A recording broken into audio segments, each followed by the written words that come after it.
ঢাকা বিশ্ববিদ্যালয়ে ছাত্র শিক্ষক রাজনীতি বন্ধ করার সিদ্ধান্ত।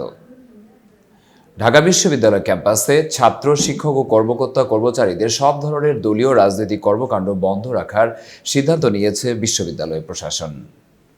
আজ বৃহস্পতিবার বিশ্ববিদ্যালয়ের সর্বোচ্চ নীতি নির্ধারণী ফোরাম সিন্ডিকেটের সভায় এ সিদ্ধান্ত হয়েছে। পরবর্তী সিদ্ধান্ত না নেওয়া পর্যন্ত এ সিদ্ধান্ত কার্যকর থাকবে। আজ বৃহস্পতিবার সন্ধ্যা 7টা থেকে রাত 9টা পর্যন্ত সিন্ডিকেটের জরুরি সভা হয়। বিশ্ববিদ্যালয় উপাচার্যের কার্যালয়ে সংলগ্ন লাউঞ্জে এ সভা হয়। সভায় সিন্ডিকেটের সদস্যদের মধ্যে 15 জন অংশ নেন।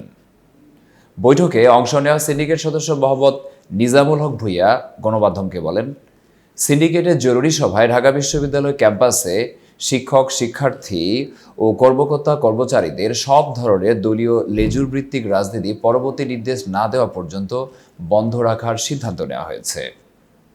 এ বিষয়ে ঢাকা বিশ্ববিদ্যালয় কর্তৃপক্ষ আনুষ্ঠানিক বক্তব্য জানতে চাইলে বিশ্ববিদ্যালয়ের সহ উপাচার্য সাইবা হক বিদিশা গণমাধ্যমকে বলেন, রাজনীতির বিষয়ে সিন্ডিকেট সদস্যরা মতামত দিয়েছেন, সেগুলো পর্যালোচনা করে শিগগির একটি সারসংক্ষেপ বিজ্ঞপ্তি আকারে প্রকাশ করা হবে।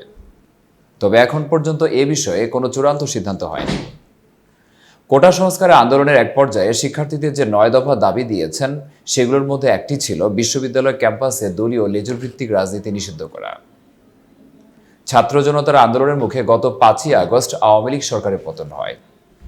এরপর বিশ্ববিদ্যালয় ক্যাম্পাসে দলীয় রাজনীতি বন্ধ চেয়ে বিক্ষোভ মিছিল ও সমাবেশ করেছে একদল শিক্ষার্থী। এতক্ষণ বার্তা বৈঠকের সাথে থাকার জন্য ধন্যবাদ।